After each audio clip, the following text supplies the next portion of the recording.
ಏನ್ ಶಿಷ್ಯ ಎಕ್ಸಾಮ್ ಇತ್ತಂತೆ ಏನಾಯ್ತು? ಅಯ್ಯೋ ಏನ್ ಕೇಳ್ತ್ಯಾ, 30 ನಿಮಿಷ ಓದಿ ಹೋಗ್ 3 ಅವರ್ ಎಕ್ಸಾಮ್ ಬರ್ಬಿಟ್ಟು ಬಂದಿದೀನಿ.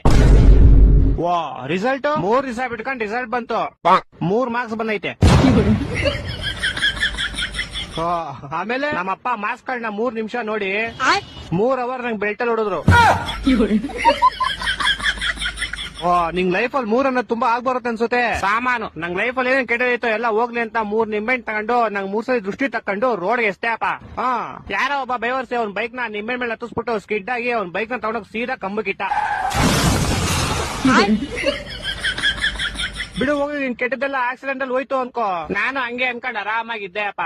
ಆದ್ರೆ ಗೋಳಿ ಮಗ ಮೂಲಲಿರೋ ಅಂಗಡಿಗೆ ಹೋಗ್ಬಿಟ್ಟು ಯಾರ್ ನಿಂಬೆಹಣ್ಣು ಇಸಿದ್ರು ಅಂತ ಕ್ಯಾಮ್ರಾದಲ್ಲಿ ಚೆಕ್ ಮಾಡ್ಕೊಂಡು ನಮ್ ಮನೆಗೆ ಬಂದ್ 3,000 ರೂಪಾಯಿ ಇಸ್ಕೊಂಡೋದ. ನಮ್ಮಪ್ಪ ಅದೇ ಬೆಳ್ತಾಡಿ ಇನ್ನೂ 3 ಅವರ್ ಹೊಡೆದ್ರು.